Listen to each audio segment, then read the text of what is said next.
예, 방금 소개받은 연세대학교 박명입니다.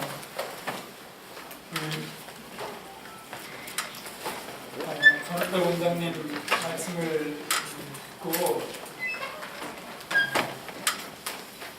처음에는 좀 망설였습니다. 근데 망설였던 이유는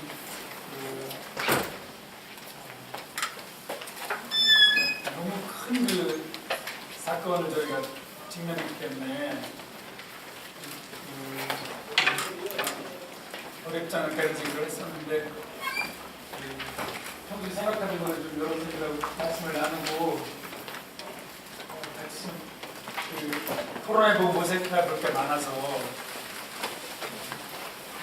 해보겠다고 말씀을 드렸습니다.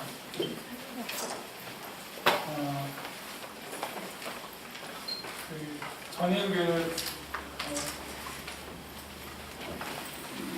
세월호 사건이 나고 가장 놀랐던 게 있습니다. 아직 저 자신이 그거에 대해서 정리된 견해를 쓰지 못했는데 횡목이나 안산을 이제 몇 차례 다녀왔는데 제일 놀랐던 것은 처음에 배가 가라앉을 때 우리 사회의 이 생명 감수성, 생명 민감성이 완전히 죽었구나. 제가 이제 흥분해가지고 막 여기저기 전화를 했는데요. 그것은 뭐였냐면 저 안에 사람이 있다. 저 안에 생명이 있다. 수백 명의 저 안에 목숨이 있다는 그가 대통령이건 그 해경이건 저희 같은 평범한 시민이건 저 안에 수백 명의 지금 사람이 죽어가고 있다는 것을 우리가 그걸 그대로 지나칠 수 있는 문제인지 그게 저는 도저히 이해가 되지 않았습니다.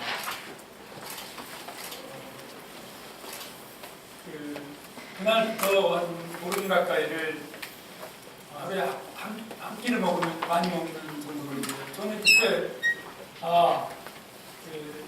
나라가 망한다는 거는 나라 안에 이제 사람을 지키겠다는지 한번 시큐 이런 말이 어디서 나와 안전이라는 말이 어디서 나온 건지 왜 이게 시큐리티라는 말이 생겼는지 1947년에 처음 등장하는 인류 역사에 국가안보라는 게 왜 이렇게 국가안전이 가장 중요해졌는지 그전에 존재하지 않던 용어인데 국가안보나 내셔널 시큐리티라는 말 자체가 좀 말씀을 나눠보겠습니다만은 이게 저는 너무 놀랐습니다. 복귀를 끊는 선현들의 그게 좀 이해가 됐습니다. 저 안에 사람이 죽어가고 있는데 유리치 않게 밧줄을 타고 들어가고 어떤 형태로든지 그건 들어가야 되는 건데 그래서 막 정부의 중요 기관 막 절규하면서 막 소리 질렀어요. 전화로. 저 안에 사람이 있는데 왜 아무도 안 들어가냐 지금. 근데 더욱 놀라웠던 것은 강의 때문에 이틀 못 내려갔다가 4월 10일 날 내려가서 더욱 충격적이었던 것은 대통령이 다녀갔는데도 한 사람을 못 뵀다는 사실. 대통령이 다녀갔는데도 현장에 제가 도착했을 때 너무나 많은 수많은 정부기관, 교육기관들, 해경, 구조기관들이 와 있었는데 이 모든 기관들이 단 한 사람의 생명을 구하는 데에도 오합지 지금 지리멸렬일 때에 그래서 지금 많은 분들이 이제 그걸 이렇게 말씀해 주셔서 이게 과연 나라냐, 이게 나라인가라는 게 썼고 어머니들이 이제 통곡을 들으면서 지금까지도 이제 그게 계속 남아 있는데요. 대통령이 저렇게 상황 파악하고 부탁해도 되는 건지 국민이 죽어가고 있는데 헌법 7조 1항이 정확히 나와 있는데 바로 명령하고 지시하는 건데 제가 우리 사회의 안정을 위해서 아직 헌법적인 문제를 제기하지는 않고 있습니다. 상당히 정교하게 헌법 문제를 들어가면 정부의 근본적인 문제부터 제기할 수 있는 상황이기 때문에 신속한 상황 판단, 적절한 조치, 그다음에 역할 이런 것들이 항상 어느 자리에서나 주어지는 게 국가공직이고 불쑥불세가 된 필수인데 국가의 최고 공직자가 국민이 죽어가는 현장에 있었는데 아무도 구하지 못한 것에 대해서 지금 저희는 이제 전혀 헌법적이고 법률적인 문제를 제기하지 않지만 언론인들이 많이 계시기 때문에 자세한 말씀을 드리지 않겠습니다. 상당히 많은 판례와 헌법 조문과 대통령의 시간대별 그 어휘까지 제가 전부 점검을 해보고 조심스럽게 생각을 해보고 있습니다. 이걸 우리 사회에 공론해야 될지 하는 문제에 대해서는 어떤 권력도 국민의 생명을 구하지 못할 때에는 정당성에 대해서 점검을 받아야 되는 문제인데 민감한 문제라 생각하겠습니다. 저는 우리가 많은 것들을 논의합니다만은 저는 언어에 상당히 관심이 많습니다. 오늘도 우리가 인간 존엄 그럴 때 이게 어디서 나온 말인지 인간 존중이라든가 그런 걸 좀 말씀을 나눠보려고 하는데요. 시작을 이제 혁신이라는 게 안에 들어가서 새롭게 한다는 뜻이거든요. 안에 들어가서 새롭게 한다. 그래서 혁신이라는 게 안에 들어가서 새롭게 한다는 뜻이 있지만 이 인하고 이제 노베이트 라틴어에서 새롭다는 뜻인데 안에 들어가서 새롭게 한다는 뜻이 있지만 동시에 안으로부터 새로워진다는 뜻이 있습니다. 안으로부터. 자기로부터. 먼저 변화가 혁신에 굉장히 중요한 체인지 프로세스인데 인간국가라는 이제 말을 일부러 만들려고 합니다. 우리 사회에. 왜냐하면 국가는 당연히 국가가 직립이라는 뜻이에요. 스타트, constitute, institute 다 이게 헌법 이게 다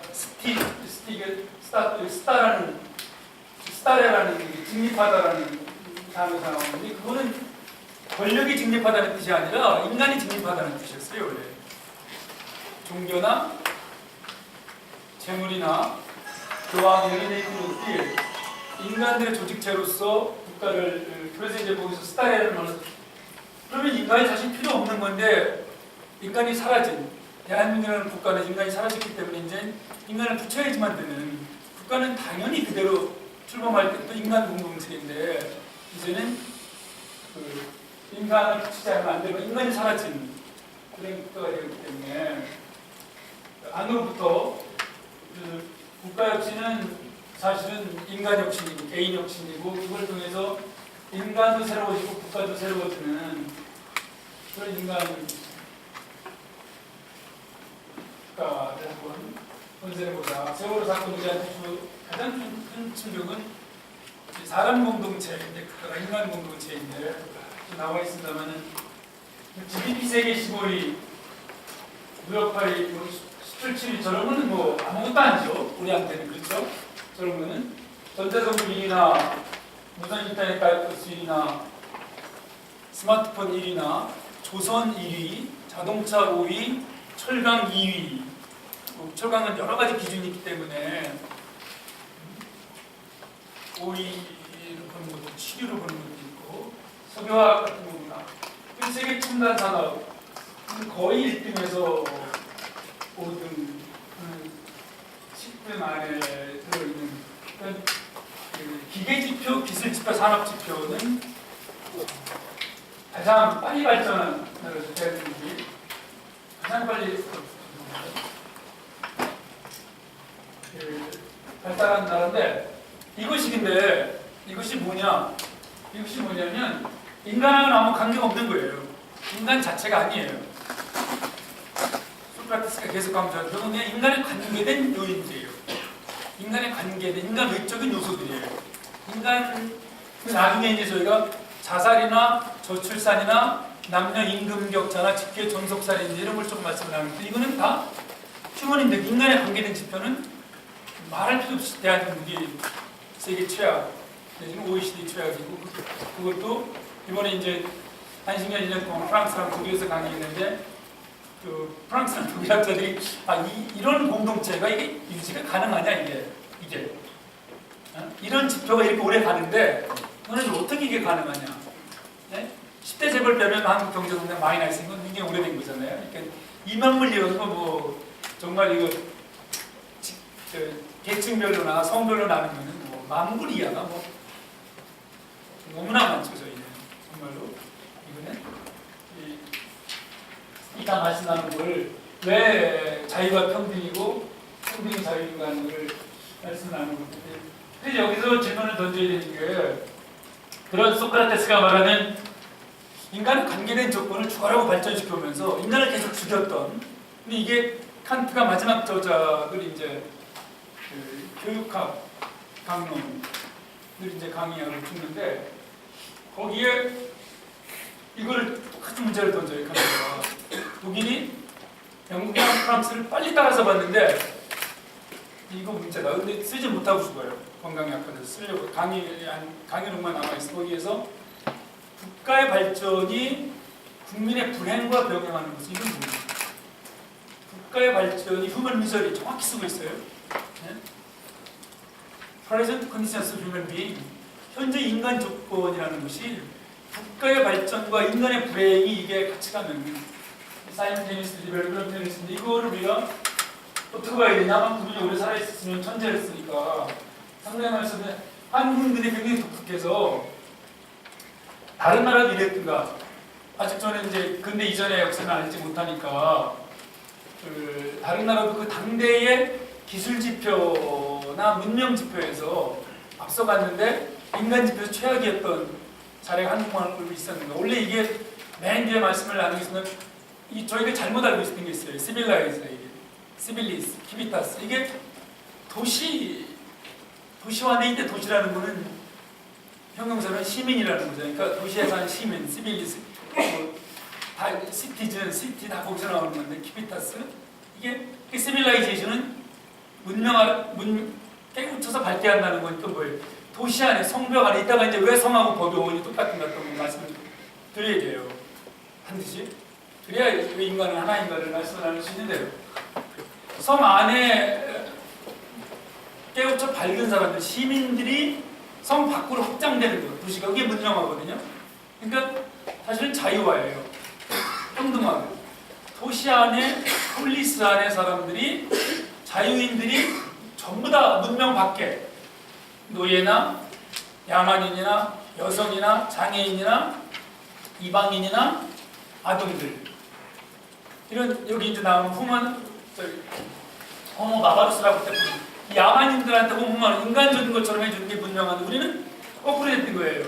여성이나 장애인이나 하층이나 농촌이나 이런 사람들도 똑같이 평등하게 인간적으로 살아갈수록 인간화시키고 시민화시키는 게 문명한데 시빌라이제이션인데 거꾸로 된 거예요. 이거를 기계화라든가 산업화라든가 물질화라고 문명화를 왜곡이 되는데 이제 중간에 르네상스 속의 시빌라이제이션 정확히 인간화라는 뜻이에요. 정확히 조사를 해보면 그런데 이게 이제 확 바뀌는 거예요. 이제. 지금의 한국처럼 한국이 상당히 문명화됐다는 데 사실은 가장 반문명적인 사회죠. 인간이 가장 차별을 받고 있고 예? 이 뒤에 이제 또 끔찍한 통계들을 이렇게 보여드릴 거거든요. 상세한 통계는 여기다 있지만 묶여진 것만으로도 보시면 이게 조금 더 잘 살고 못 살고 조금 안락하고 불편한 건 있을 수 있는 거예요. 인간사회에서 배도로를 벌써. 근데 한국은 그게 어떻게 돼요? 실존 자체를 끊는 두 가지가 똑같은 의미를 담는 것 같아요. 생명학에서 보면 자살은 자기 생명 중단이고 저출산은 자기 후손 생산 중단인데 여성의 가장 큰 행복이 후손을 생산하는 생명을 낳는 그래서 엉덩이라는 어원을 찾아보면은 네? 엉덩이라는 어원을 찾아보면 나타나는 뜻이 있어요. 받쳐주다라는 뜻이 있어요. 네? 상당히 이게 의미가 깊은 건데 그거를 포기한다는 건 이거는 그것도 세계 1등을 배속한 정도니까 인간 국가라는 것을 내세우지 않을 수 없는. 그러면 왜 정치가 문제. 오늘 정치 말씀을 많이 드리려고 하는데 정치라는 게 저기 X라는 게 일인데 뭐 피직스 그러면 뭐 물리에 관한 일, 우주에 관한 일 똑같아. 코치메트메 X가 다 일이라는 뜻인데 폴리틱스라는 국가의 일이라는 거예요. 폴리틱의 일. 그게 전체 일이라는 거예요. 전체 일. 그러니까 정치가 중요하다고 할 때는 경제는 원래 이코노믹스라는 말 자체가 19세기 후반에 생긴 마지막에 생긴 경제학 자체가 어원으로 보면 뭐 100년 조금 넘는 거니까. 근데 저게 정치가 좋다는 것은 정치를 잘하면 그 안에 있는 구성원들이 좋아지는 거니까 당연히 이제 좋은 삶의 조건이고 그래서 바로 밑에 정치라는 것은 정치에 오는 투비 폴리티컬에 오는 투비 프리 시민이 되는 거니까 이퀄인데 투리브이 폴리스니까 똑같은 뜻이거든요. 정치라는 것은 시민으로서 인간으로서 자유와 평등을 누리는 거기 때문에 당연히 정치가 없는 곳에서 남성과 여성, 귀족과 노예, 장애인과 비장애인, 어른과 아이, 시민과 야만 사이에 존재하던 차별이 없어지는 것, 그게 이제 공공성과 형평성이기 때문에 결국 체제가 고른 체제가 된다는 것은 사람이 고르게 산다는 것이고, 여기가 이제 중요한 문제인 것 같아요. 함석헌의 얘기를 따는 건데 제가 전체와 부분은 나누는 게 아니다. 전체와 개인은 하나이다. 그 양반 계속 그래요. 공공과 사사는 하나다. 그래서 선공 후사도 문제이지만 선사 후공도 문제다. 너무 공적으로만 살려고 한다고 사적으로 사람이 희생시켜도 문제지만 그 반대도 문제다. 그래서 저는 이거를 공공성이 인간과의 최소 요건이라는 걸 맨 뒤에 보시면 이게 정확하게 들어맞아요. 여성성이라든가 투표라든가 이런 게 인권 지표라든가 이런 게 너무나 놀랐어요. 제가 이거를 이 맨 뒤에 도표를 보시면 깜짝 놀랄 만한 게 이게 다 연결돼 있구나.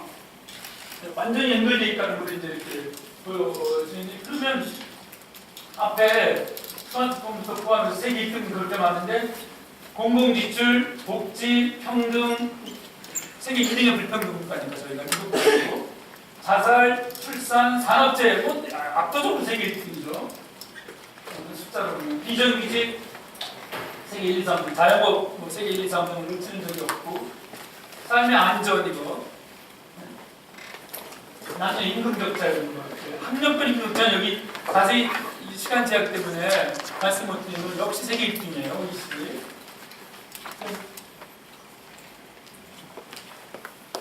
사실은 자살하지 않고 버틴다는 게 우리가 세계화라든가 글로벌 스탠더드를 많이 얘기했는데 정말 글로벌 워스트가 너무 많기 때문에 비인간적인 요인은 글로벌 스탠드가 많지만 인간적인 요인은 거의 글로벌 워스트이기 때문에 무엇을 우리가 이거를 논의해야 되는지를 생각을 해보게 됩니다.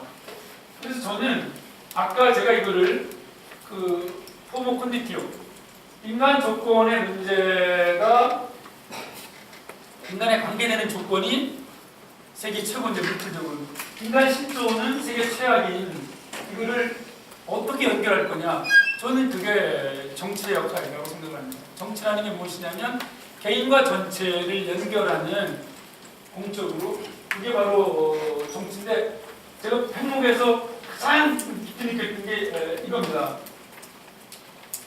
국가가 거중만 존재할 때, 국가가 외면만 존재할 때 내면의 기강, 그거는 혼이라고 저는 늘 생각을 해왔기 때문에 그건 관료적 기구가 아니라 국가라는 공동체의 어떤 정신을 갖고 있는 것이라고 생각했는데, 제가 무너져요. 그래서 정치학도로서 나름대로 늘 현장주의이기 때문에 마오십체가 됐건 제주 4.3이 됐건 항상 저는 현장을 다녀오고 나서 글을 쓰는 그런 스타일인데, 가서 해경의 움직임이나 이런 걸 보고 제가 이 국가는 완전 죽었다는 걸 보고, 이건 아니다. 명령체계라든가 조직체계를 떠나서 이 기강이나 이런 것들이 그냥 머신이라고 저희가 부르는 기괴한 부품으로 그 자리에 있는 것이지, 그가 움직이는 어떤 그런 게 느껴지질 않아서, 이것이 왜 이러느냐, 가장 중요한 게 저는 우리 사회에 제왕적 대통령인데 제가 심각하게 문제를 삼는 것은 오랫동안 뭐 헌법개혁 주장하고 헌법안도 문제를 제출해왔습니다만 권력이 국가에 복종하지 않는다는 거예요. 권력이 국가에 복종하지 않는 거꾸로 돼 있어요. 한국의 시대입니다. 국가의 수많은 가치와 수많은 요인들이 권력을 중심으로 재편되면서 그 정점에 이게 의인화되어 있어요. 대통령이 의인화 현장에서 제도로서 대통령이 존재하는 게 아니라 의인화되어 있어서 대통령의 헌법 복종, 법치 준수, 의회 존중, 특권 투기, 권력 분산이 있지 않고는 정말 우리가 이런 정치 창신이나 혁신이 가능하겠느냐. 그래서 여야라는 표현을 저는 안 써요. 그거는 의회 안의 권력만 이야기할 때이지 실제로 대통령은 정부를 다 갖고 있다고요. 관료국가이기 때문에 우리나라 의회 예산은 OECD 평균에 비한 비할수록 작은 나라예요. 5천억 정도밖에 안 되니까 안성시 수준 이건 뭐 작아도 너무 작은 의회 예산이거든요. 네? 행정부하고 비교가 안 되죠. 제일 조그만 부처보다 작으니까 이건 뭐 그런데 여야라는 표현을 써요. 관료, 네? 정보기구, 검찰, 군대 플러스 재벌, 언론, 거의 모든 대학 지식인들 다 연결되어 있는 게 국가이고 특히 보수정부일 때는 제가 쓴 표현 중에 김대중 노무현 정부에 대해서 민주적 섬이라는 표현을 여러 차례 썼어요. 그냥 행정부의 일부랑 의회만 잠깐 장악했던 것이지 대한민국 국가 전체에 대해서는 거의 혁신을 손을 대지 못해요. 너무 거대한 이게 국민관계 구조이기 때문에 그래서 이런 상태에서는 안 되겠다는 생각에서는 상세하게 이제 헌법 안에서는 사건 분립을 해야 되겠다. 사건 분립을 해서 입법, 사법, 행정을 넘는 감독부를 대통령 권력의 핵심인 감독부를 떼어내서 검찰이라든가 공정거래라든가 금융감독, 선거 관리 이런 거를 따로 떼어내가지고 입법, 사법, 행정 어디에도 속하지 않는 국민의 통제를 받는 뒤에 거는 사소한 거니까 그런 문제. 그래서 저는 관력국가를 해체해야 되겠다. 이거 이렇게 한국처럼 관력국가 강력해가지고 낙하산이나 일부만 보여드릴게요. 한번 이 관폐가 얼마나 심각한지 한 10여 년 보은 자료이기 때문에 아주 깜짝 여러 차례 얘기했어요. 정부에 관폐 600명만 내려보내지 않으면 대학생 6,000명이 취업을 한다. 6,000명이 정규직으로 그걸 거예요. 사무실 나오지 운전사 딸리지 보통 이사나 감사로 들어가지 이거는 말이 안 됩니다.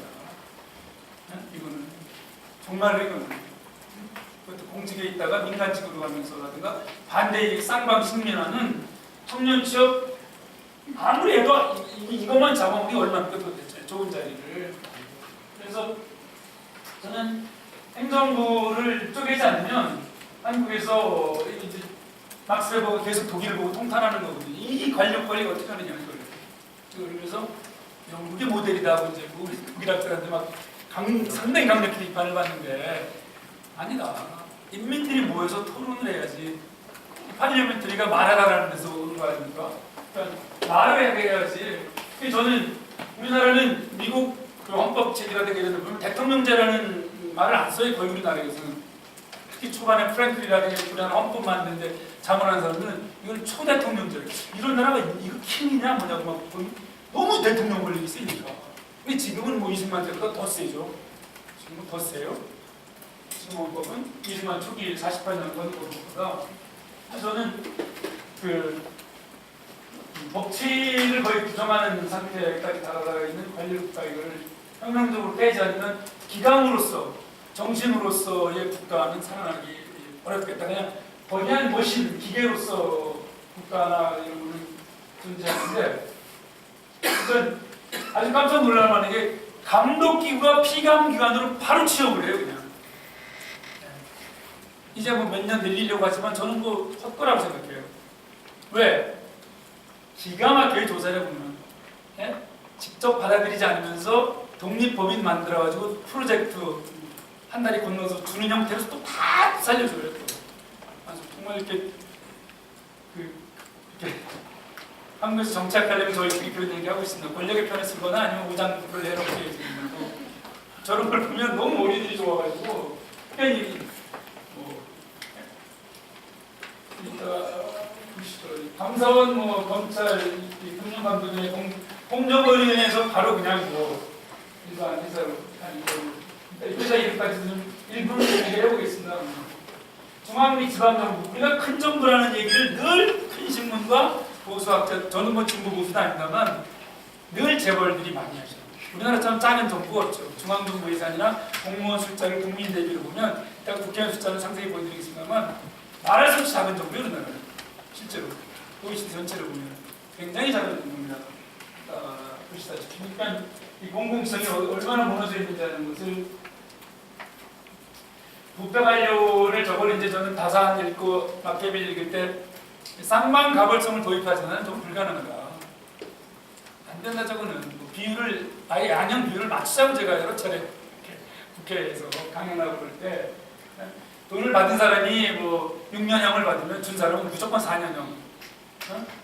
그래? 아니면 준 사람을 더 6년형을 때리거나. 마키아벨리 아이디어 하나거든요. 상당히 주는 놈을 이걸 어떻게 이걸 해야지 이게. 왜냐면 주는 이유가 이익을 생각해서 주는 거기 때문에 이거를 저 쌍방가벌성이 굉장히 중요하다고 보는데 쉽지가 않더라고요. 이 문제가.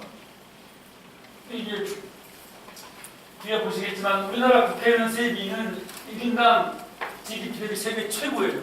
절대 액수로 독일 수준이니까 이게 얼마나 비싼 겁니까?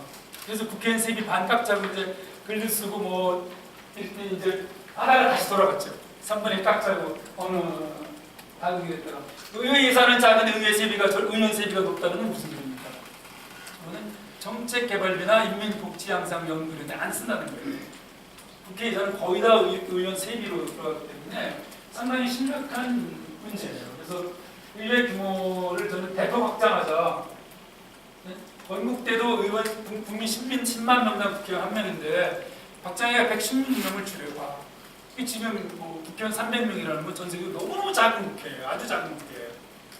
16만 명당 1인이거든요. 저희가 국민. 이건 연방제 국가. 미국, 일본, 독일을 빼놓고는 양원제 국가. 세 나라를 빼놓고는 가장 큰 규모니까 거의 인민을 대표 못하는 거예요. 너무 넓고 많아가지고 국회 대변하는. 유럽 선진국들은 작죠. 작은 나라는 2만 명. 보통 5만 명, 6만 명 이러니까 아주 속속들이 면 2개, 3개 정도니까 이따가 말씀 나누는 토마스 제퍼슨이 필것처럼 대표와 주체의 자기 동일성의 원칙. 대표가 그냥 인민들 가운데 있는 거예요. 그냥 몇천 명을 대표하고 그러니까 대표와 주체가 거의 동일하니까 그 양반 표현을 엘리먼트 리퍼블릭을 만드는 꿈을 꾸는데 그래서 의회를 키우지 않고는 관료는 재벌을 견제할 수가 없어요. 정치를 키우지 않고 시민을 대표를 할 영역이 하나도 없어요. 네? 그래서 저는 의회를 키워서 차라리 의회, 행정, 시장 사이의 신상품 분립으로 나아가야 된다. 상식에는 늘 말씀드린 부분이 소극적 정치는 저희는 예산업률주의라든가 예산 개수조정도무지 새 항목도 만들지 못하는 국회니까 인사도 청문회밖에 아주 힘이 없는 국회예요. 아주 되게 많이 싸우는 것 같지만 그러니까 소극적 정치밖에 없는 거예요. 정부나 관료를 비판을 할 수 있지 그 예산이나 인사나 정책에 대한 결정권이 없어요. 의회는 예산안 제출권도 없다고. 정책을 이거 완전히 바꿔야 된다. 그래서 국회의원의 세비를 깎고 연금을 폐지하는 것이 중요한데 축소하거나 왜 큰 신문이나 재벌들이 맨날 떠드는 거잖아요. 면책특권과 불체특권을 없애잖아요. 저거는 의회 민주주의를 죽이는 거예요. 가장 기초에 특히 대통령님과에서는 국회 안에서 발언하는 것이 면책이 되고 불체포 사유에 해당돼서는 국회의원들이 발언을 못해요. 특히 검찰과 국정원 이렇게 센 나라에서는 저건 가장 크게 살려줘야 되는 것이죠. 면책특권과 불체포가 아주 중요한 건데 재벌이나 큰 신문을 저것까지 없애자고 하면 지구단이나 기총조제 비전은 이거는 뭐 다행히 말이 안 되는 거고 민주당에서 와서 얘기하다가 해가지고 그걸 주장하는 분 앞에 와가지고 기총조제 비전 뭐가 문제냐 할 때 이제 좀 바뀌더라고요. 국회의원들 들어보고 저거는 그 정치의 터미너스 맨 밑에 촉수 인민과 접촉하는 접점을 없애는 것 때문에 지구당 폐지도 그렇게 문제가 많았는데 기초공천제까지 폐지하면 저거는 문제를 보완해야지 정당 정치나 의회 정치를 인민의 대표를 완전히 죽이는 거라 접점을 터미너스를 없애는 거라 큰일 나는 문제입니다. 도제 법률주의에서 이따 한번 보십시오. 깜짝 놀랄만 하실 거예요. 반값 끊는 꿈에 들어간 돈이 얼마 안 돼요. 정부가 안 걷어들인 공적 자금 63조인데 반값 끊으면 1년에 4조 5천원이에요. 4대 관계 되면 22조인데 네?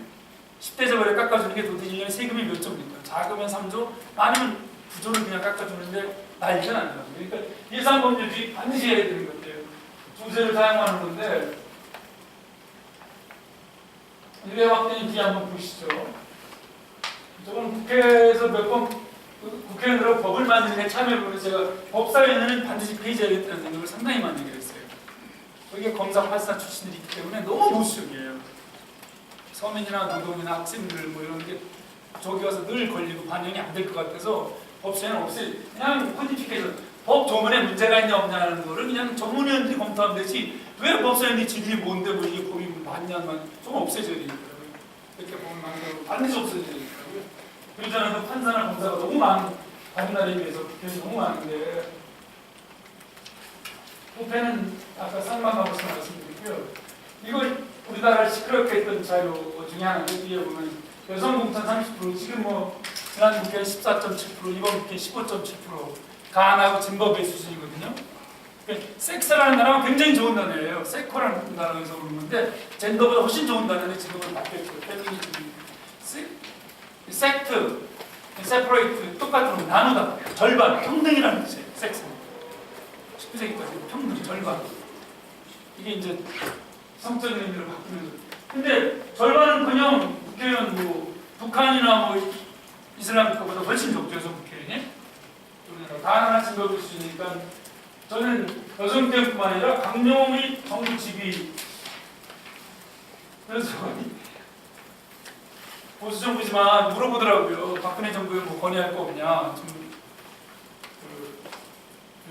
견해가 있으면 얘기해달라고 해서 정부에 있는 분이 찾아왔길래 국정원장, 검찰총장, 국방부 장관, 그 경제기획은 이름이 여러 가지 바뀌지만 재정이나 경제를 담당하는 분, 통일부, 외교부 6개 중에 4개를 내놔라. 누구한테? 여성한테. 그럼 나라 좋아집니다. 그럼 진짜 좋습니다. 제가 사례를 보여줬어요. 다른 나라. 여성 총리나 여성이 핵심에 들어가서 나라가 어떻게 뒤집어지는가. 국제 문제라든지 이런 게. 양성평등 있는 남성이 어떻게 행복해지나. 절대 이건 제로섬 게임이 아니라 포지티브 썸이다. 여성이 그런 데 들어가면 얼마나 남성들이 행복해지나 하는 거를 근데 한 명도 인정을 안 하더라고요. 진짜 이게 진짜로 한 명도 인정을 안 하더라고요. 이거 낙하산 인사 저는 이거 대통령께서 낙하산 관계 특별담화를 발표하는 그날 바로 그 낙하산 임명하잖아요. 저는 관표보다 훨씬 그냥 청표라고 보는 거예요. 대표. 대통령이 내려보내고 청와대가 내려보내는 사람은 중지시키자면서 논의들 이거 내려보내는 거 하지 말아라? 안 되는 지금 안 되는 거예요. 특별담화 발표하는 날 청표를 내려보내는데 이거 너무 심각한 문제예요. 한국 사회가 가장 큰 문제 중에 하나. 전반적인 문제. 이거는 아주 공공과 사사의 경계가 무너지고 이게 나라가 이렇게 거덜나면 공적 기율이 완전히 민간 영역에서 먹고 살 수 있기 때문에 더 많은 돈으로 연결이 되기 때문에 공적 기율이 저는 평양에서 어머니들을 뭐 바다로 뛰어들이시는 건 맞고 그 절규하고 같이 통곡하고 울고 그런 것도 있지만 거기서 국가 공직이 위기 상황에 어떻게 움직이는 걸 보고 이렇게 이제 진도 딸리까지 왔었잖아요. 부모님들하고 생각해요. 근데 거기가 바로 굴돌목이잖아요. 이순신 대통령이 이순신 장관이 내가 왜 그러냐면 이순신이 쿠데타를 안 하는 그 정말 예산, 군대, 통치, 영역, 인민의 충성도 이순신의 나라거든요. 근데 선조는 그냥 뭐 똥을 얻어맞는데 예? 이순신이 쌀 안 보내면 굶어 죽는 거잖아요. 병사가 그걸 안 뒤집어요. 그래서 이순신 대통령이 헛소리가 나온 것 같아요.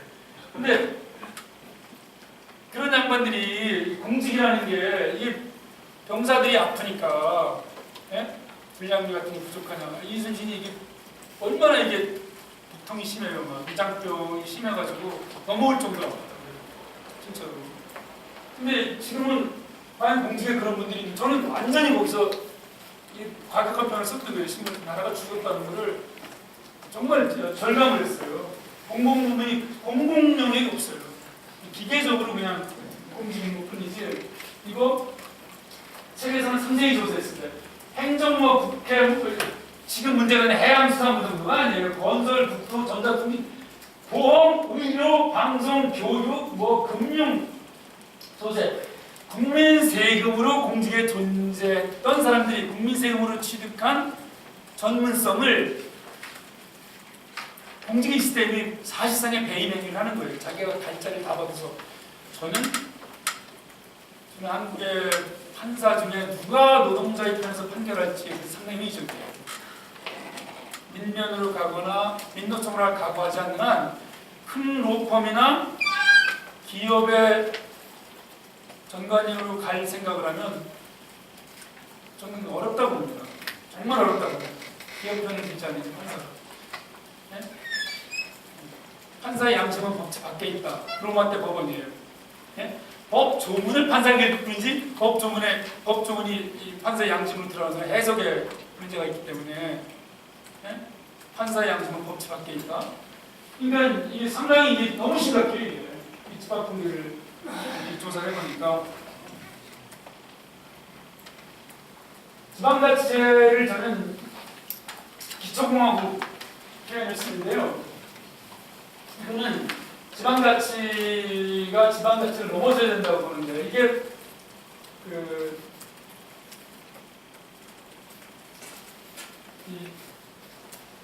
자치를 잘 보면 자치 노모스라는 걸 써본데 크라시도 아니고 이게 지배라는 말이 없어요. 이게 노모스라는 말이란 말이에요. 이게 상당히 시사적인 거예요. 그러니까 지방자치는 민주주의, 지배도 안 받는 스스로 자기네끼리 하는 영역이라는 거예요. 이게 토크빌 읽을 것은 놀라는 게 네? 크라시라는 말, 데모크라시도 아니라 노모스 네? 오토크라시 스스로 지배하는 게 독재인데 오토노미 스스로 규율하는 것 이는 자율, 아우토노미아라는 말이 있는데요. 이게 왜 제가 이런 말씀을 드리냐면 맨 뒤에 결론을 생각하고 이거를 말씀을 드리는 거거든요. 이게 중앙정부와 지방자치단체라고 할 게 아니라 스위스나 독일이나 다 보다시피 중앙정부와 지방정부를 똑같이 가버넌트라고 해주고 거기에다가 국가는 지방정부가 할 수 없는 것만 국가 안보라든가 이런 거 국세 이런 것만 하고 나머지는 다 스스로 자치 오토노미를 넘기면은 그게 오히려 나아진다는 거예요. 그래서 지방자치 기본법을 저는 헌법과 일반 법률 사이에 주는 헌법적 지위를 부여하는 게 어떨까 이런 생각을 해봅니다. 이건 제가 오래전부터 주장해왔던 건데 세월호 터지기 전부터 지방자치 획기적 강화는 중앙과 지방 국민 안전관을 둬가지고 로마 때 호민관처럼 네? 모든 부처나 단위마다 국민 안전관을 그 안전관이 안전관이 한 사람일 수도 있지만 안전위원회일 수도 있고 동의해야지만 정책을 집행하는 네? 그래서 이 안전이라는 말이 시큐어라는 말이 큐어가 이게 걱정, 위협 이런 뜻이거든요. 케어 여기서 나오는 건데 탈출한다는 거예요. 위험으로부터 벗어나게 해주는 거 안전이라는 말 걱정, 그걸로 벗어나게 해주는 거 그래서 인간 안전 그럴 때 그게 인간 안정성 맨 뒤에 말씀드릴 몇 살이 되면 이 정도의 삶의 질 몇 살이 되면 요 단계에서는 어떻게 몇 살이 되면 이런 거 그런 거를 보장해주면 살인도 적고 경쟁도 적고 그러니까 안전이 오니까 그건 동시에 똑같더라고요. 안전 개념은 그러니까 지방자치 문제는 저는 왜 기초공화국 말씀드리냐면 통일의 존재라고 했냐면 여기서 다만 북한이 이렇게 다른데 여기에서 중앙의 권력을 지방에 줘서 지방끼리의 연합으로서의 대한민국 지방자치, 자치의 연합으로서 그러니까 토마스 제퍼슨이 미국 만들 때의 이제 핵심 문제의식이에요. 네? 맨 위에는 연방공화국이에요. 페더럴 리퍼블릭. 그 밑에는 주공화국이에요. 그 밑에는 군공화국이에요. 카운티 리퍼블릭. 그 밑에 저는 미국 헌법은 좀 공부했다고 착각하고 있었는데 최근에 그 메디슨이나 제퍼슨 모습은 깜짝 놀랐어요. 워드랑 타운, 면과 읍도 리퍼블릭이라. 면과 읍도. 네?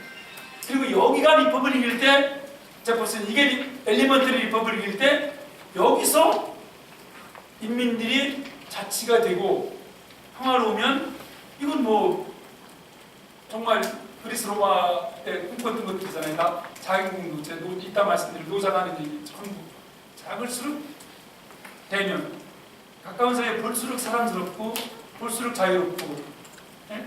자유와 친구가 똑같은 말에서 나오거든요. 가까울수록 자유롭게 해주는 프리와 프렌드는 같은 말입니다. 프리와 프렌드 한 말이에요. 자유와 친교는, 예? 가까울수록 자유롭고 또 자유로울수록 가까운 게 억압받고 뭐 이런 게 아니라, 그래서 이 제퍼슨이 이종황 얘기할 때 놀라운 얘기를 해요. 여기서 자치하는 사람들이 대표를 뽑아서 위로 올라가도 또 거기서 자치가 된다는 거지. 카운티에서 또 대표로 올라가고 또 대표로 올라가고. 그래서 요즘 이제 그 제퍼슨 걸 다시 보는데 저희 이제 헌법 다음을 하면서 상당히 놀랐습니다. 아, 지방 권력이라는 건 이렇게 해야 되겠구나. 근데 이게 이미 유럽 나라도 다 하고 있는 거니까 상당히 많은 그래서 정부 구성도 바꾸자. 이거는 헌법학자들이 좀 저한테 조금 조심하라. 이거 너무 혁명적이니까. 여기서는 그 선출이라는 게 얼마 안 되잖아요. 이게 인류 역사에서 인명을 보완하는 인류의 1000년이 넘는 견제 역할은 추첨제였어요. 추첨, 호선. 가장 민주적인 게 추첨. 그리고 이거는 뭐 그리스 로마뿐만 아니라 중세 도시국가들도 보면 이 추첨이 너무너무 좋은. 저는 감독부를 다 추첨을 하자. 대통령이 검찰총장이라든가 공정거래위원장이라든가 대법원장이라든가 헌법재판소장은 임명권이 없을 때를 생각해보세요. 얼마나 민주주의가 될 것인가. 정말. 근데 그거를 그 사람들이 로마에서 보면서 퀄리파이드 풀, 유자극자 중에 호선을 하자는 거지. 9명의 대검 검사 중에 호선을 하면 줄을 안 서는 거지. 부패도 안 되고. 그래서 이건 굉장히 중요한 것 같아서 플로렌스에 대해서 이제 마키아벨리가 그때 이미 리모델링이라는 말이나 가버넌스라는 말을 써요. 가버넌스가 가보면 호전하는 말이고 정확하게 사이버네틱스라는 말도 뭐 몇백 년 전 요즘 말이 아니에요. 네? 전 놀랐어요. 우리 이 K에서 둘로 나누는 C하고 이제 G, 가버 사이버 같은 말인데 이거 무슨 말씀을 드리려고 그러는 거냐면 이게 그 당시에 플로렌스는 뭐 베네치아나 공화국이 너무 몇백 년 동안 앙망하니까 큰 지역들 사이에서도 중요한 게 이런 것 같아요. 그래서는 감독부, 대법원, 헌법재판소, 검찰총장이나 검사장, 감사원장, 국가인권, 군무망, 공제 이렇게 감독기구, 입법행정 상업을 이런 거는 그 퀄리파이드 풀 중에 전면적인 추첨제를 해가지고 분류하는 거예요. 그리고 이거는 부패나 줄서기 정권 유착, 인사비리를 혁명적으로 이거는 선거권은 뭐 당연히 낮아져야죠. 세월호 보다시피 우리는 너무 선거권이 이게 참 두 나라만 우리처럼 높은데 공천 대표는 뭐전 오랫동안 주장해온 건데 지나가겠습니다. 비례대표 많이 하자는 거 선거 이거 뒤에 말씀드릴 거라. 저희는 이제 한 가지씩 자료를 보면서 말씀을 드려야 되겠어요. 왜 정치가 커져야 하는가를 얘기할 때 연합 정치가 왜 중요한가? 이게 이제 최근에 정치 참여하는 분이 우리나라 양당제는 아니면 다당제예요. 유효 정당 숫자 3.7개 되면 상당히 많은 정당이 이미 존재하는 나라거든요. 대통령 선거 때문에 정당과 헌법이 맞지 않는 정치학으로는 듀베리제 법칙이라고 하는데요. 대통령제는 양당제로 가는데 대통령제는 다당제예요. 그러니까 총선은 다당제고 대통령 선거는 양당제로 가니까 항상 문제가 생기죠. 항상 단일화 문제가 매번 생겨요. 87년에도 DJP 단일화 문제, 이번 선거까지 이것 때문이에요. 이것 때문에 기본적으로 다당제 국가인데 권력을 한 차례 더 가는 사람이 국가 권력 정보를 넘기자가 대통령제를 폐지된다고 하는 것들이 이것과 관련이 좀 있습니다. 그래서 그러면 사실상 다단계 국가인데 완전히 대통령 독점으로 어떻게 할 거냐. 저는 이게 중요하다고 봐요. 연합, 정치 연합이. 연합이 무슨 뜻이냐면 함께 양육한다는 뜻입니다. 함께 양육하다. 예? 오 알라레. 알라레가 양육한다는 거예요. 교육하다, 기르다, 키우다. 함께. 그러니까 이건 굉장히 중요해요. 정상화도 여기서 나오는 말이에요. 콜렉티브 다 함께 이끌다는 뜻이에요. 한쪽으로 힘이나 가치나 그 돈이나 이데올로기 한쪽으로 쏠렸던 것을 바로잡는 게 정상화예요. 콜렉티브. 예? 근데 연합이 무슨 뜻이냐면 왜 정치학에서 뭐 핀란드가 됐건 독일이 됐건 스위스가 됐건 오스트리아가 됐건 잘 보세요. 스웨덴이 있건 잘 나가는 나라들을 다 연합정부이거나 연합정당이에요. 연합이 왜 좋으냐? 교회가 됐건 가정이 됐건 국가가 됐건 그 당대에 존재하는 여러 개의 견해 중에 가장 좋은 견해와 가장 좋은 후보들을 갖다 쓰는 거예요. 나라가. 예? 환경부는 이 정당, 경제는 이 정당, 안보는 이 정당. 그러니까 연합은 그때 존재했던 최고의 인재들과 최고의 정책을 갖다 써요. 스웨덴 복지법의 출발이 1930년대였던 것도 연합으로 시작했어요. 연합으로. 그런데 또 놀라운 게 있어요. 또 놀라운 게 있어요. 스웨덴, 미국 좋은 나라 만들 때 어떻게 연합으로 시작하는가 하는 걸 이제 보여드리는 건데 시간 때문에 여기 넘어가겠습니다. 네덜란드, 스위스, 오스트리아 이런 나라인데 더욱 놀라운 건 이거예요. 독일 같은 경우 1949년 건국에 올해까지 23번의 정부가 수립했는데 100% 연립정부. 그러니까 어떤 현상이 벌어지냐면 앞에 정부에서 에르하르트가 아데나우 정부에서 경제부총리를 했다가 자기가 총리가 되니까 뭐예요? 사회주의 시장을 조금 전에 말씀드린 연합의 가장 빛나는 특징은 최고성이라고 해서 또 하나가 지속성입니다. 지속성이에요. 앞에 정책이나 사람이 이어져요. 그 다음에 에르하르트, 브란트가 어떻게 돼요? 키징거 정부부터 슈미트까지 자기는 수상했고 슈미트 자기 후임자니까 똥망독직이 이렇게 수십 년 이어지는 거고 겐셔 슈미트 정부 때부터 콜 때까지 한 사람이 연속되니까 양쪽이 놀라운 거예요. 연합 정치를 하는 국가들과 그렇지 않은 국가들, 비연합 정치를 하는 국가들하고 완전히 다르죠. 연합이라는 게 이게 함께 행복한다는 뜻이기 때문에 상당히 놀라운 것 같아요. 정말로 저는 최고성, 지속성, 지속되니까 항상 예측 가능한 거죠. 그러니까 예측 가능한 게 환경 정책 그러니까 뭐예요? 국가의 국민들이 신뢰가 높아져요. 예측 가능하니까 정권 교체에 따라서 확 1, 2 갔다가 햇볕 정책에서 5에 4로 갔다가 이러지 않는 거잖아요. 재벌 정책, 교육 대학에 있으면 이게 너무 원장님이나 제가 있는 학교는 그렇게 좀 큰 학교라 막 이렇게 교육부에서 못하지만 가까운 친구들 공무원 하나에 따라서 그냥 팍팍 바뀌니까 너무 일이 많고 아주 안 좋은 거죠. 뒤에 말씀드리면 큰 학교, 큰 교회, 큰 은행, 큰 기업 맨 뒤에 말씀드리면 전부 전 영역을 16개 영역 인간 생활을 전 16개 영역이 거의 전부 3, 4개 상위 조직이나 상위가 다 독점하고 있어요. 병원까지도 병원, 4대 병원의 환자 51%, 재작년에 기준 50% 지방 환자예요. 51%. 세브란스, 현대아산, 삼성, 서울대병원. 이게 굉장히 중요한 거예요. 이게 연속성, 예측 가능성이. 그다음에 제가 적어도 저한테 수업 들은 학생들은 이제 기자가 되면 그런 걸 안 씁니다. 우리나라에서는 권력 나누기라고 맨날 그래요. 자리 나누기라고 연합만 하려고 그러는 거지. 권력은요 나누라고 있는 겁니다. 권력만 나누면 난리예요. 정치공학이라는 권력은 독점하는 게 문제예요. 권력은 나누는 거예요. 권력은. 그래서 권력이 말이라는 단어에서 온 이유가 그래서 그런 겁니다. 말이 입이라는 단어에서 시작되는 거거든요. 누구나 입이 있기 때문에 누구나 말할 수 있기 때문에 권력을 누구나 갖고 있다는 뜻이에요. 이게 입이라는 데서 오거든요. 그게 굉장히 중요한 것 같아요. 저희는 권력만 나누려면 이 보수 언론들은 때린다고 상당히 잘못돼요. 그래서 연합은 뭐냐? 스웨덴이나 스위스나 미국이나 네덜란드 이렇게 보면 정치 연합, 정치 부분에서 연합에 불과한데 정치에서 연합에 불과한데 그게 공동체 주체로 막강하게 확산되는 거예요. 전체.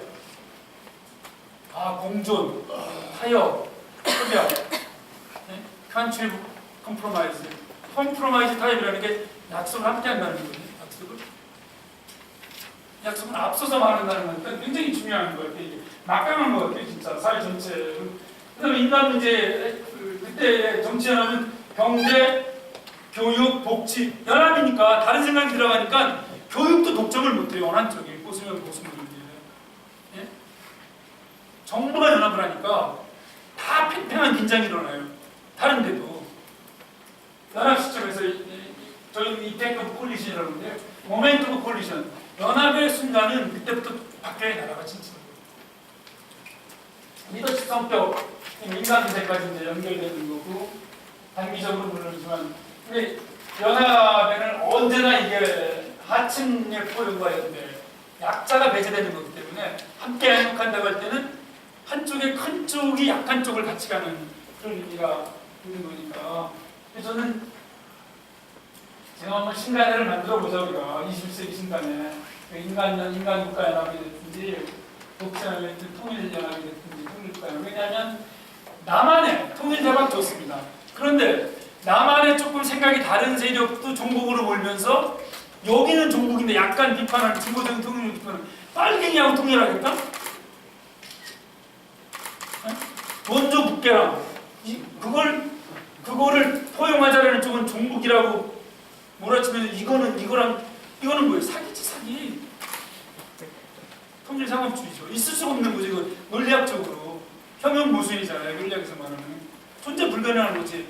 북한하고 공존하자 화해하자는 세력은 종북으로 몰면서 1년 내내 간첩 증거까지 조작해가면서 그래서 북한하고 통일하자? 이거는 이게 진실이야 이거는 이게 진실이야 이거나 자기 안에서 스키조프레니아인데 그거를 인정을 안 하는 거죠. 팬신분들이 비판을 안 하는 거죠. 그래서는 독일의 통일 정치, 에곤 바르도 만나고 베인저도 만나고 다 만난 동독 혁명을 주도했던 이번에 슈틀펜 목사님도 만나고 그러면 이분들이 해준 얘기가 있어요. 통일은 내부 문제다. 통일은 내부 문제다. 서독에서 연합 정치를 했던 그 기술이 동도로 확산된 게 동서통일이고 또 서독의 자유와 복지를 주니까 냉전이 깨졌을 때 동독 인민들이 저기는 평등할 뿐만 아니라 자유까지 분할해주고 자기네는 끝까지 5월 선거 때까지 통일 안 하려고 그러잖아요. 이쪽은. 네? 동독 인민들이 통일하자고 들기로 하니까 서독으로 가자. 자유. 그러니까 저는 우리가 민주주의하는 만큼 우리가 연합하는 만큼 우리가 일치하는 우리가 공존하는 만큼 우리가 상호 인정하는 만큼 타협하는 만큼 즉 우리가 진영 논리 진영 이념 진영 대결 상대방을 정부주의와 꼴통으로 몰지 않는 만큼 내부에 연합하는 만큼 저는 북한과 연합하고 포용할 수 있다고 생각합니다. 또 우리가 경제적으로 형평을 이루어주는 만큼 우리가 독일 사람들이 이 통계 갖고 이제 정책 핵심에 있는 분들하고 이렇게 얘기하니까 그분들 국제정치가 너네들은 통일 기회초도 독일 문제 한국 문제 글도 많이 썼거든요. 저는 독일은 밖의 위기도 내부의 발전을 바라고 우리는 밖에 요만큼만 갈라지면 냉전이 됐건 일본 중국이 됐고 우리는 안에 둘로 쪼개져 넷으로 쪼개져 서로 그쪽으로 따라가는 상당히 큰 차이가 있는데 이거를 통계를 보는 이분들은요 스탠포드에서 10년 거의 10년 된 것 같은데 제 옆자리에 아마쿠스타하고 이제 페리가 앉았는데 무슨 얘기를 했냐면 그때 페리가 귀가 번쩍 뜬 얘기를 하는 거예요. 네? 우리 앞에는 There are 3 Koreas in front of us. Every moment. 무슨 얘기냐? 미스터 세크리터리 장관님들 무슨 얘기 했더니 우리는 North Korea and 2 South Koreas. Conservative South Korea and Progressive South Korea. 완전 쇼크받았어요. 북한, 진보나마, 보수나마. 우리는 항상 3개의 양국가 됩니다. 근데 이 2개의 남한끼리도 너무나 다르다. 근데 이 지표를 보면 독일 분들은 너네 이렇게 신자유주의하면서 미국보다 더 신자유주의가 이렇게 재벌 국가가 이렇게 경제 격차가 심한데 너네가 통일을 하겠다고? 그러고? 너네 먼저 통일해라. 인테그레이트 유니파이가 뭐냐? 너네가 두 국민이고 가난한 국민, 부자 국민 완전히 다른데 남자 국민, 여자 국민. 너네 먼저 통일해라. 에골바르가 몇 년 전에 그래요. 너네 먼저 통일해라. 그럼 쟤네들 그냥 통일될 거다. 그건 굉장히 중요한 문제라고 생각합니다. 저는. 굉장히 중요한 문제라고 생각합니다. 안을 통일하는 것이 밖과 넓어지는 이게 조금 이거를 살펴봐야 될 것은 이게 이제 B급수범 이론인데요. 이게 연합을 안 하니까 북한 문제를 갖고 내부 교육개혁하자, 복지개혁하자, 뭐 양성평등하자 그것도 종북으로 이제 한미 뭐 전작권 문제도 다 북한 문제 하나로 그러니까 보수 정부는 과격하게 말씀 무능할 수밖에 없어요. 한국의 보수는 무능한가? 대외적으로는 아직 발표하지 않았지만 학자들은 알아요. 제가 무슨 얘기하는지. 왜 김영삼, 이명박, 박근혜가 김대중 노무현보다 왜 경제 지표가 형편없는 거예요? 단순한 경제 성장뿐만 아니라 수출조차, 취업률조차, 네? 소비자 물가 상승률까지, 유한보유국까지 5개 양적 경제 지표 전부 평등이라고 빼고요. 평등. 김대중 노무현이 압도적으로 좋지. 안보 하나로 그냥 경제가 발전할 수가 없죠. 무능해도 저걸로 그냥 이렇게 밀어붙이니까 실제로 훨씬 나빠요. 한국의 보수 정부의 경제 지표가 진보 정부 민주화 이후를 비교해보면 지난번에 MB는 왜 직거래했냐고 어르신들이 썼더니 그쪽 장관들이 저한테 반박하고 그러다가 바로 이제 꼬리 내리고 네? 뭐 GDP가 뭐 14개 넘어 상승했는데 완전 사기지. MB 정부 말기에 IMF IBRD에 그 14개 나라들이 자료를 제출 안 해서 그냥 자연 상승한 거예요. 그거를 올라갔다고 막 온 도화 신분들이 임기 때는 이거 사기다 그러고 자꾸 이제 올라간 지 몇 달이에 그랬더니 깜짝 놀라더라고요. 아, 이거 이런 짓들을 했구나. 정말 그건 너무나 황당한 거였어요. 근데 이게 중요하다고 저는 봅니다. 이게 왜 중요하다고 보냐면 통일 문제에서 양극화된 거를 갖고 사회, 복지, 노동, 경제 모든 문제에서 양극화가 일어나는 거예요. 모든 문제. 조금만 개혁적으로 하려면 저거는 쟤들은 대북 원건 정책을 주장하는 애니까 저거는 종북 세력거야. 굉장히 중요한 말씀드린 겁니다. 그러니까 이걸 넘지를 못해요. 이걸. 한국에서 좀 개혁적인 세력들이 뭐를 개혁을 하려고 해도 저거는 뭐 민주당하고 연결됐거나 저건 김대중 패거리거나 저건 뭐 전라도 패거리거나 그 뒤에 누가 있었거나 노무현 때 뭐 하는 애들이지. 그래가지고 아무 관계없는 것도 개혁을 전혀 할 수가 없어요. 다 이걸로 묶어버렸기 때문에 이거를 끊는 만큼 저는 한국 사회가 핵목자론과 마찬가지죠. 그냥 우리 정부가 국민을 살려달라고 비판을 해도 그걸 뭐 야당 논리니까 뭐 그걸로 이제 보호가 되는 거예요. 아무리 잘못을 해도. 상당히 이게 큰 문제라고 생각을 합니다. 이념적이고 민족적이고 이런 양극화가 국내의 모든 개혁이나 인간화나 좀 평등화나 자유화를 막고 있는 이거라고 생각합니다. 연합하지 않고는 내부에서 일관된 대북 정책, 합의된 통일 정책이 없이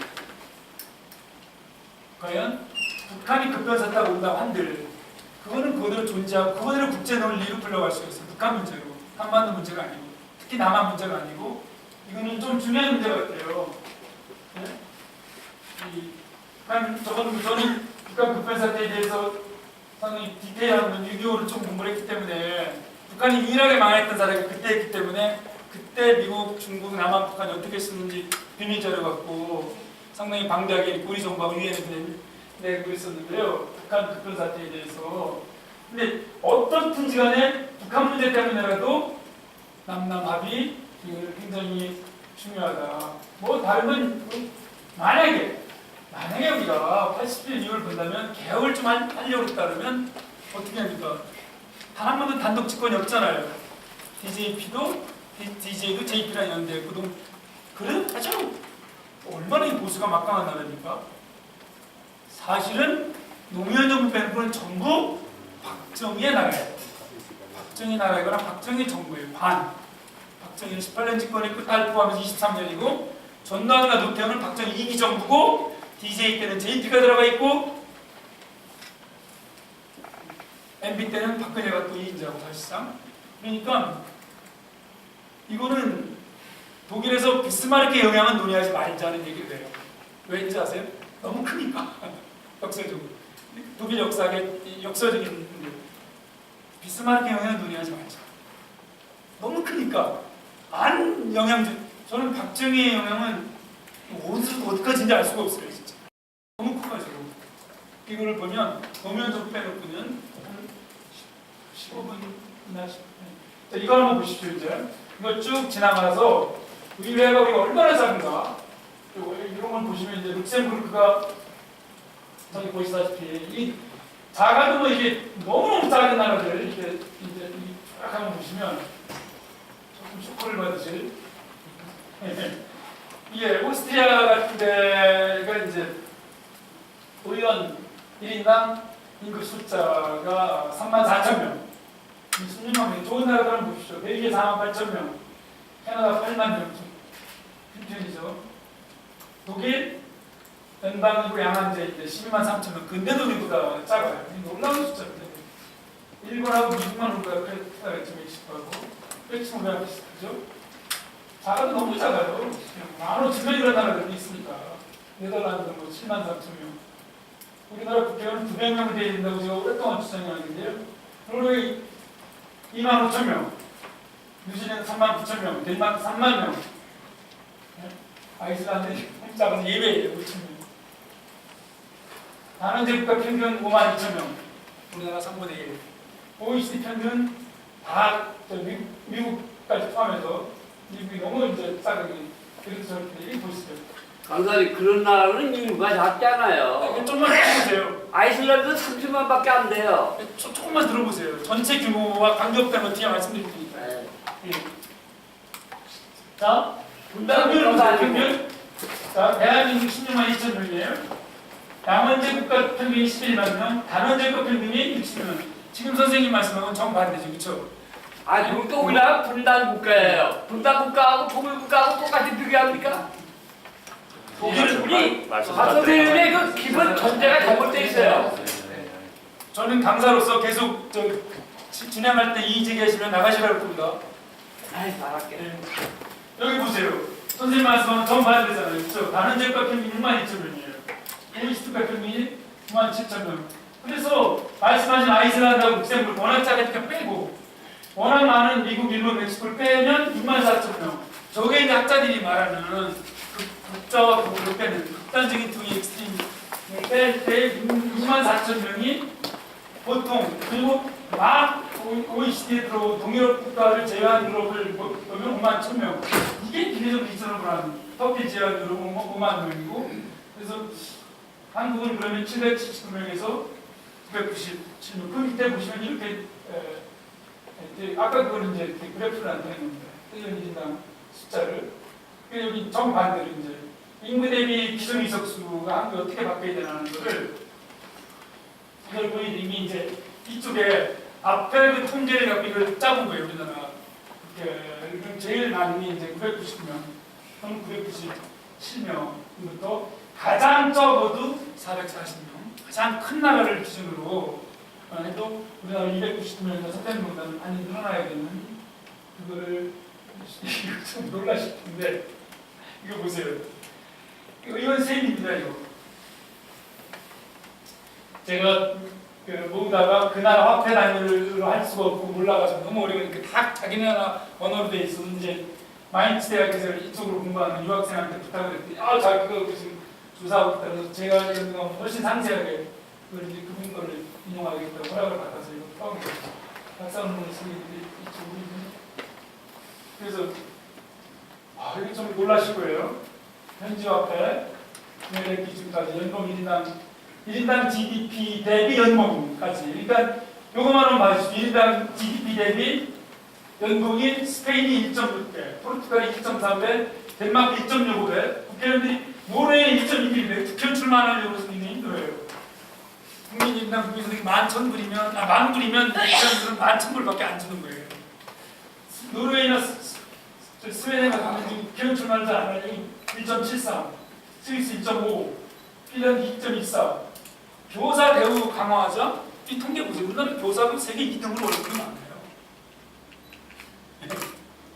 진짜로. 3대 뉴질랜드 2.7. 조금 가시다가 여기 2.8, 2.8은 정상인 것 같아요. 핀란드, 프랑스, 네덜란드, 독일인데 문제가 많은 나라들. 이태리 4.97, 한국 5.5, 일본 5.8, 세계 1등. 국회가 제일 역할 못하는 두 나라입니다. 그러니까 뭐예요? 이거 보세요. 이 X를 한번 보세요. 이 X를. 이 X의 기준을 한번 해보실까요? 연봉 마이너스 1인당 GDP의 격차를 나타내는 거고, 이거는 구매액 기준으로 한번 보실까요? 제가 아까 말씀드렸던 그게 거짓말인가? 여기 보세요. 이쪽. 네? 양쪽으로 한번 두 개 비교해보세요. 독일보다도 많다고. 한국 연봉금. 네? 1인당 GDP는 독일에 반도 안 되는 나라가 절대 액수도 많으니까 이쪽 이렇게 격차가 큰 거예요. 네?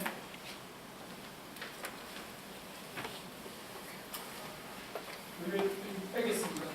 자, 공공성 증대 왜 큰 정부 보세요. 국가별 GDP 대비 공공지출 비율 이걸 왜 이때 거로 했냐면 2007년 노무현 때가 제일 높았다고 많이 비판하기 때문에 바로 이제 MB 때 것도 이게 노무현 때도 높지가 않아요. 그냥 한국 8.4, OECD 평균 19.9 어이없는 거예요. 반도 안 되고 공공지출 이거 뭐 많이 인용되는 거죠. 저런 건 잘 인용을 안 하지만 한 이렇게 나서요. 공공사회지출이 많이 안 되죠. 그렇죠. EU 국가들에 비해서 딱 3분의 1 전체 OECD 평균은 다 복지라든가 GDP 표면 중앙정부의 지출을 볼까요? 큰 정부라고 그럴 때 또 하나가 중앙정부 지출인데 예산 말고 이게 뭐예요? 나서는 너무 낮죠. 아주 한편없이 낮죠.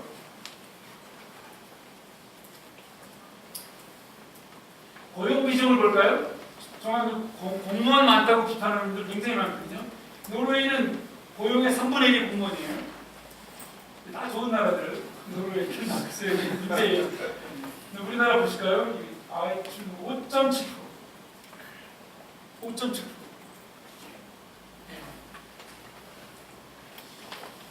이거는 지나가겠습니다. 제가 이제 10분밖에 안 남아가지고 이것도 보세요. 득표를 48% 득표해도 의석을 94% 가져가고 호남과 영남에서 그러니까 어떻게 되는 거예요? 우리나라 야당은 제도적으로 여당을 이길 수가 개혁정당은 도저히 이길 수가 없어요. 기본적으로 30석 최소 아니면 40석을 뺏기고 들어갔기 때문에 이것 때문에 네?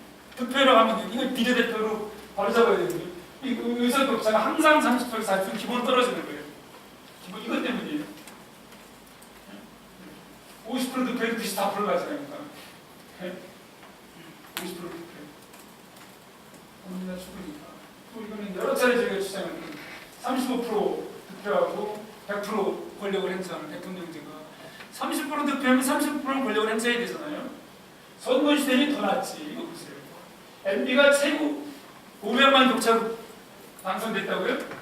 MB가 선거 시대를 꼴찌에 꼴찌 30.52%의 득표로 그렇게 전권을 준다고요. 500만 표 격차에 불구하고 꼴찌로 취재더라고요. 상당히 심각한 문제입니다. 이거 한번 보실까요? 자원들 왜 예산 법률주의라든가 예산 통제가 필요한가? 제가 경악한 건데 이거 자료 확보하고 이게 도대체 저축은행까지 16년 동안 168조를 꼬라봤는데 그냥 맘대로 정부가 은행 몇 개 살리고 투신 몇 개 살리고 저축은행 몇 개 살리겠다고 168조 페이스된 게 105조밖에 안 돼요. 63조는 그냥 증발하는 거예요. 아무도 책임 안 지고 예산이 4대강 이거 보세요. 22조 네? 그리고 대학은 어떻게 됩니까? 대학 네? GDP 대비 뒤에 보시다시피 여기 연평이 10.8조를 써먹고 공적자로 6.8 1년에 4조를 날려먹어요. 정확하게 방 같은 거 있으죠? 공적자로 날린 것만 해도 네? 대학 같은 건 3조 이게 장학금 비용 2배로 주면 반값 등록 되는 거예요. 400원. 재벌 감세해 주는 거. 예? 여러분 보세요. 이렇게 감세해 주는 거. 이렇게 많이 감세해요. 그러니까 법정 세율 24%인데 11% 정도밖에 안 됩니다. 삼성 같은 경우. GDP 대비 전체 교육 지출 교육만 했기 때문에 여러분 이게 이제 좀 놀라운 통계죠. 한국이 GDP 대비 전체로는 8%니까 높아 보이지만 공공 지출은 4.9밖에 안 돼 3.1. 전 세계 최고의 민간 지출. 사립대학과 과외 때문이죠. 비교가 안 돼. 1.2만 높아봤자 1.3. 한 0점대 이거는 민간 지출은 없는 거예요. 0점대는 거의. 근데 이 나라가 이렇게 높죠. 3.7이라고. 사교육이 얼마나 GDP 아까 0.7. OECD 평균이 1.1이에요. 그러니까 0.4만 높이면 이거 뭐예요? 민간 지출 더 많아야 돼요. 사립대학이 압도적으로 높다고요. 그러니까 등록금 사실은 뭐예요? 대부분 공짜인 게 이유가 있는 거예요. 저축은행의 주주가 몇 명이나 되겠어요? 거기에 몇십 들 꼬라박는데 대학은 다 간다고요. 노래 등록부의 근거가 충분한 거라고요. 수익자 원칙이 아니라 이거는 웬만한 나라에 다 이런 나라들이 무료로 하는 이유가 있는 거죠.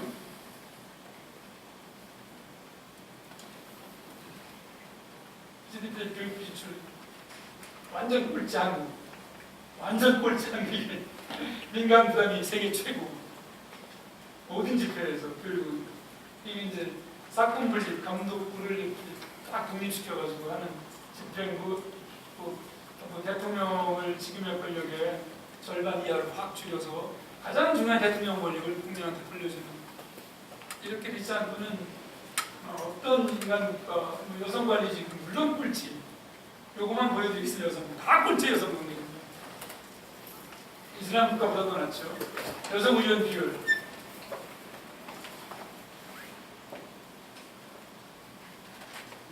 어디가 조용히 된다.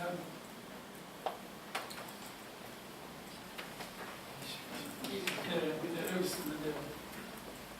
15.7% 1% 올라갔어요.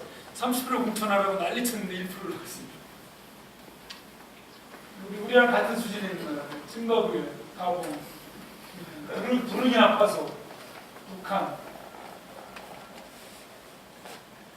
최근 5년간 퇴직 공직자 재취 편향. 국방부가 무려 221명. 요거만 5년간 996명. 대학생 10,000명 취업자리 그냥 날아가는 거예요. 정규직이. 보실까요? 이 사람 정모라는 국무총리, 동명이상 팀, 로고스 대표, 중앙정부 상임위원, 다시 로고스, 대한법률공단 국무총리. 이 위전문 인사가 취업을 가로막는 굉장히 중요한 요인이에요. 진짜 이거 보세요. 국무총리 후보에서 탈락했던 분. 이 법무부 장관이 보세요. 얼마나 심각한 문제인지. 이걸 아주 일부만 공개하는 거예요, 제가. 6,000명 중에 일부만. 선거권, 한국 1번만 이렇게 줬어. 자, 이제 놀라운 거를 말씀을 드리고 마무리하겠습니다. 이거 보세요. 최근 투표율, 우리가 투표율 높다고 지난번에 대선 때, 그 대선 투표율이 얼마나 낮은가 한번 보세요. 세계 평균을 보면. 호주 93%, 예? 룩셈부르크 90%. 우리 뭘까요? 예. 우리 여기 있다고요. 54%, 65%, 75% 높다고 난리는 여기라고 그랬죠. 그러면 더욱 놀라운 거, 제가 이거를 만들면서 놀란 거예요. 투표율과 노동조합이 완벽하게 일치해 거의 20개 나라 중에 많은 해는 7개, 작은 해는 15개가 일치하는데 이거는 상관지수로는 거의 이거는 75% 이상은 사실은 100%라고 해도 크게 틀린 거 아니에요. 투표율 높은 나라는 노동조합 조직률이 항상 높아요. 이게 뭐예요? 이게 일터와 국가 문제 참여가 같이 간다는 얘기예요. 상당히 놀랐습니다. 깜짝 놀랐어요. 20개까지 16개가 선거 중에는 지나가겠습니다. 너무 전문적입니다. 자, 이거 그러면 이걸 보시면 이제 이게 완전히 틀린 얘기가 아닌가. 덴마크나 스웨덴이나 핀란드나 노르웨이라고 보십시오. 슬로바키아, 터키, 폴란드, 한국. 이게 투표율. 이게 노조 조직률이에요. 투표율과 노조 조직률이 다 높은 명나라다. 명나라들은 사회 갈등 지수가 이렇게 낮아요. 투표율이 이 나라들도 이렇게 낮고 노조 조직률이 이렇게 낮은 나라들은 갈등이 확 높아져요. 터키하고 한국. 이게 노조 조직률이 여기 있거든요. 그러니까 조직하고 자기가 말하자면 토마스. 근데 이거는 야 그러면 이거는 8나라만 하니까 샘플링 이 조사기를 짓지 않느냐? 전체를 보실까요? 모든 나라에 보세요. 전체 똑같아. 깜짝 놀라요. 투표율, 노조조직률 다 반대로. 이거 높은 나라는 다 떨어지는. 이거 낮은 나라는 다 올라가고. 투표율, 노조조직률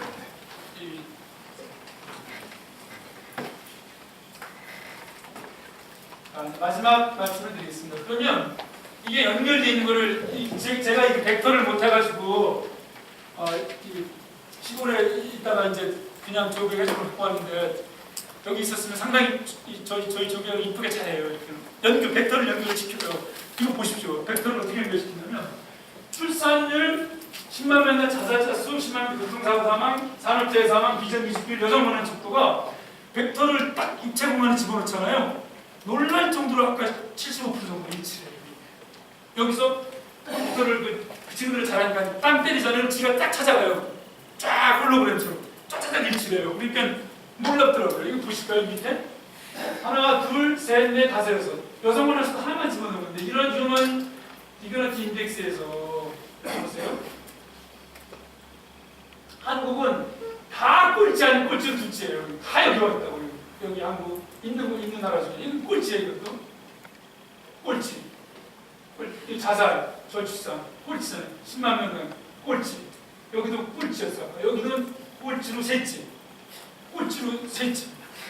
그러니까 이그너트라는 게 어떤 신문에서 이번에 이제 인간 존엄사를 받는 자고 특집을 하겠다고 찾아왔어요.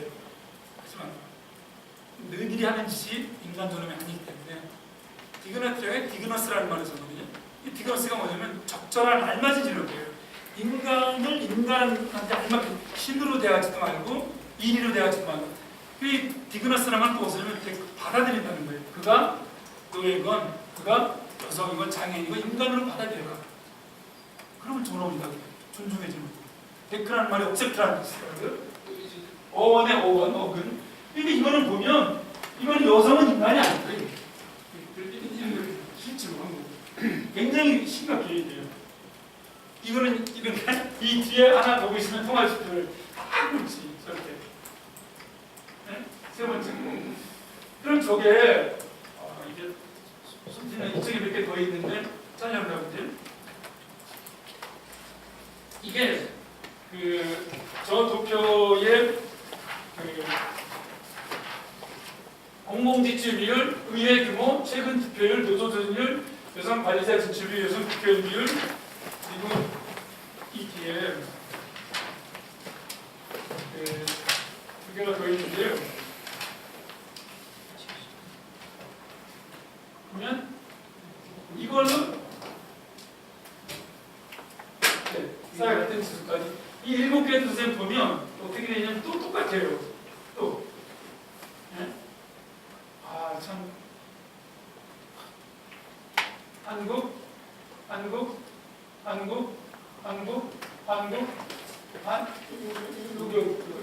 이렇게 해가지고 이게 한국은 다 전부 로스트에 이렇게 연결이 되는 이런 상태를 보여주는데 마지막으로 이제 이거를 지나가 보겠습니다. 이거를 말씀드릴게요.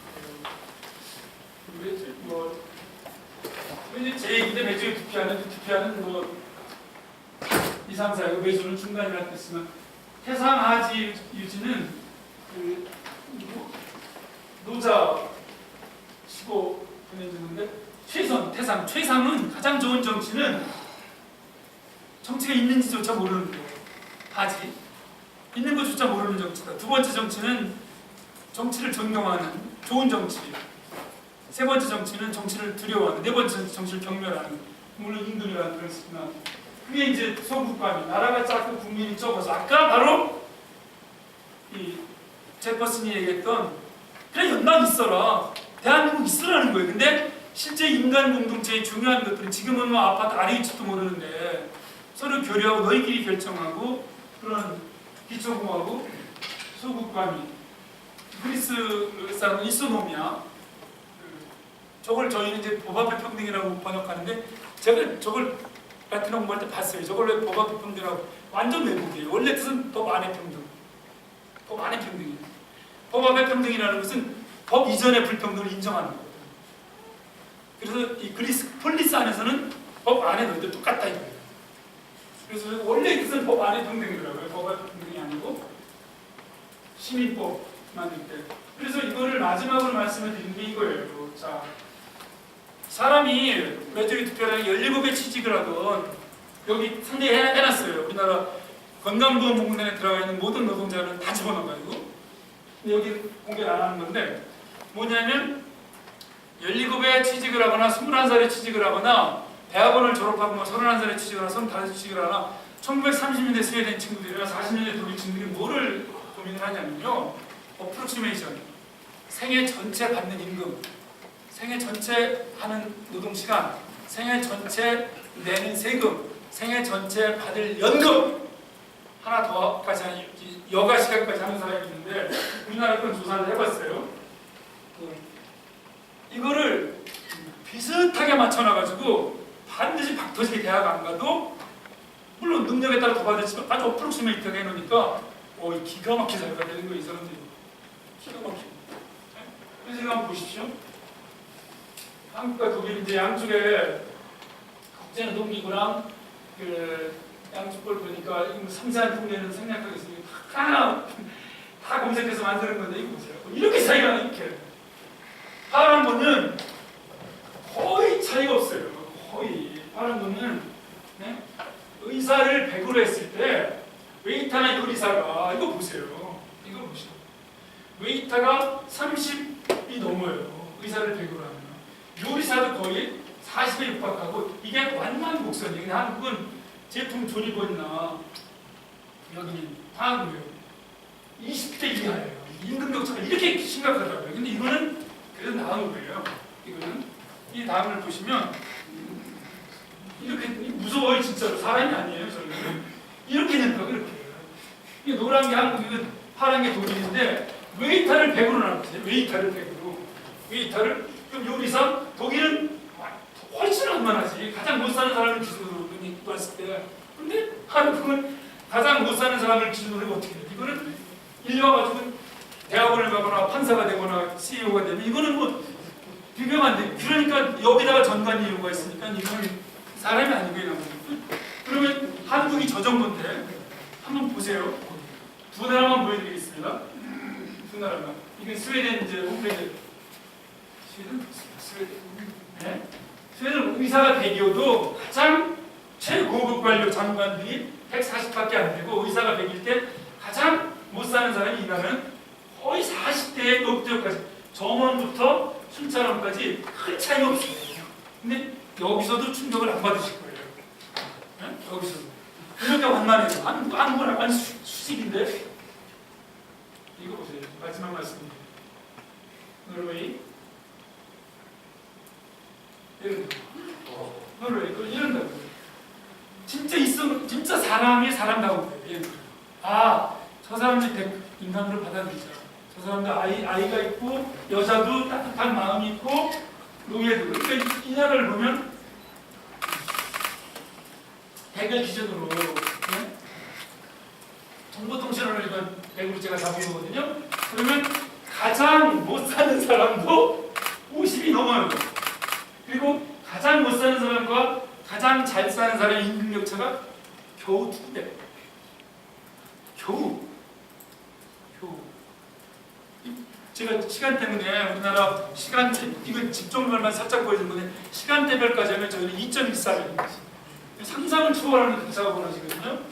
그래서 저는 이게 아까 말씀드린 대로 조금 잘 살고 못 살고 약간 바쁘고 좀 여유가 있고 이거는 인간들이 그럴 수 있지만 저희는 투 잡을 때도 힘들고 쓰리 잡을 때도 아이는 계속 오늘 세수 문제는 싹 다 버렸는데 과도화랑 10대 재벌의 GDP 100%가 월등히 넘어섰잖아요 벌써.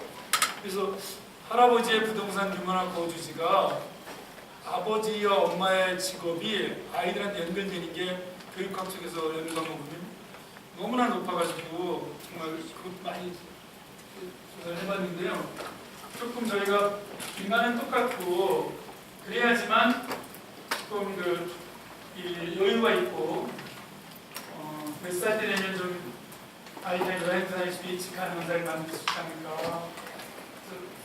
세월호 사건을 계기로 사람이 있는데 죽어가는 것도 그냥 쳐다보지만 저는 사건적 세월호, 사건으로서의 세월호는 사실은 구조적 세월호, 구조로서의 세월호에 너무나 많기 때문에 여기에 자살이나 저출산 이런 생명을 경제하고 버리는